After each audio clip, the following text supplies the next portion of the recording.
फिर आप पाड़ा के जितने बुजुर्ग चाचा लोग हैं सब और जितने भाई लोग हैं सबको मेरा नमस्कार। देखिए, मैं विधायक का हिसाब से आपका पास आया नहीं। मैं जैसे यहाँ इतना छोटा था जब हमको सब यहाँ से दिखा था, यहाँ भी जितने अभी जुबाए हैं सबको मैं एकदम इतने इतने से दिखे सब। तो ये जमीन में, ये गली में, ये रास्ते में हम बड़ा हुआ। तो आप लोग जैसे आपका घर का बेटा, आपका घर का बच्चा, आपका घर का कोई भी उन लोग दादा भैया चाचा ऐसे करके चिन्हा जाता है। एमएलए विधायक बन के नहीं, आपका घर का लड़का बन के बाकी 5 साल आपका सेवा करते हैं।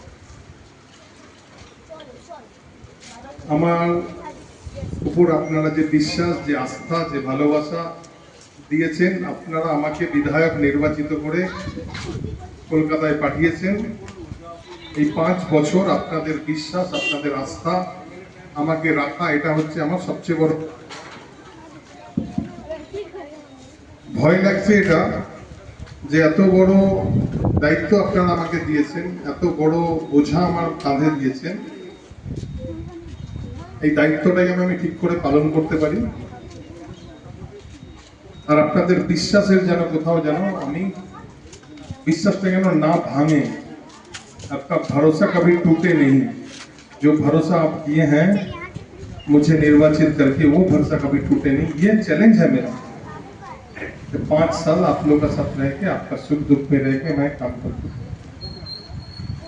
आगे आप जानते हैं माननीय शुभेंदु अधिकारी का नेतृत्व में, আমাদের মুখ্যমন্ত্রী মাননীয় শুভেন্দু অধিকারী নেতৃত্বে সোনার বাংলা তৈরি করার যে স্বপ্ন আমরা দেখেছি, খুব অল্প সময়ের মধ্যে অনেক বলিষ্ঠ পদক্ষেপ, অনেকগুলো সিদ্ধান্ত উনি নিয়েছেন।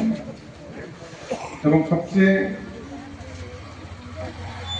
ভালো একটা বিষয়, সবচেয়ে যে আসানসোল শহরে পশ্চিমবঙ্গের যে 4টে মেডিকেল কলেজ হবে তার মধ্যে আসানসোল একটা মেডিকেল কলেজ তৈরি হবে, এটা ঘোষণা হয়েছে। এবং যা যা প্রকল্প ছিল সেই প্রকল্পগুলো সমস্ত থাকবে। আপনাদের লক্ষ্মীর ভান্ডার যেটা ছিল সেটাই জুন মাস থেকে 1 তারিখ থেকেই আপনার 3000 টাকা করে আপনারা পাবেন। বিধবা ভাতা, বার্ধক্য ভাতা সমস্ত 2000 টাকা করে পাবেন।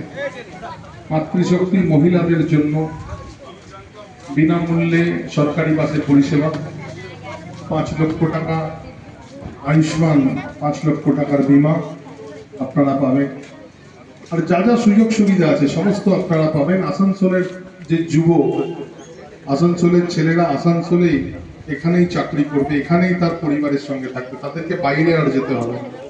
আমরা এইরকম একটা অবস্থা তৈরি করব যে শিল্প শহর আসানসোল, এই শিল্প শহরে আসানসোলের যে নতুন নতুন করে কিভাবে শিল্প তৈরি করা যায়, কিভাবে এমপ্লয়মেন্ট নিয়ে আসা যায়, সেই বিষয়ে আমাদের মাননীয় মুখ্যমন্ত্রী নিরন্তর চেষ্টা করছেন।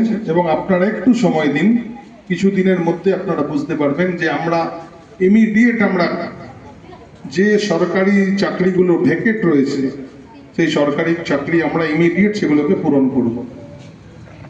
বাকি আগামী দিন আসানসোলের মানুষের জন্য যে পরিষেবা নিয়ে আসার কথা, আমি আমার কলকাতায় মন্ত্রিসভায় লড়াই করে আসানসোলের ডেভেলপমেন্টের জন্য, আসানসোলের উন্নতির জন্য যা যা করণীয় আমি কলকাতা থেকে লড়াই করে সেগুলো আমি নিয়ে আসবো।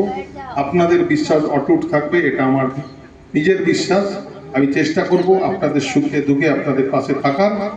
আবার একবার আপনাদের সবাইকে ধন্যবাদ আমাকে এখান থেকে নির্বাচিত করে পাঠাবার জন্য, যে সুযোগ আপনারা দিয়েছেন। আমার নাম্বার যে আছে সেটা আপনাদের কাছে আছে। এছাড়া আমার একটা হেল্পলাইন নাম্বার আছে, কৃষ্ণেন্দু কানেক্ট 24x7। আমার ভলেন্টিয়ার, আমাদের ছেলেরা, আমাদের কার্যকর্তারা সমস্ত মানুষের পাশে রয়েছে। যে কোনো সুবিধা অসুবিধা, যে কোনো প্রবলেম আপনারা আমাদের সঙ্গে যোগাযোগ করবেন, আমরা থাকবো।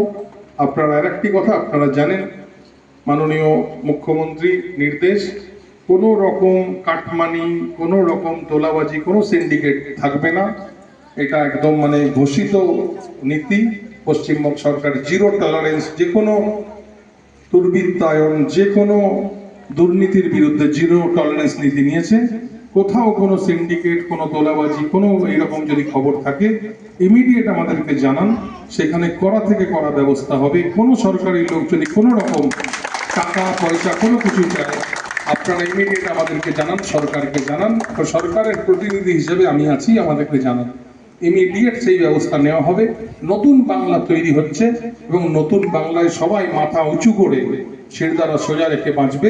প্রত্যেকের ভালোভাবে বাঁচার অধিকার আছে এবং সেই অধিকার পশ্চিমবঙ্গ সরকার নতুনভাবে বাঁচতে শেখাবে। সবাই ভালো থাকবেন। নমস্কার, বন্দে মাতরম, ভারত মাতা কি জয়।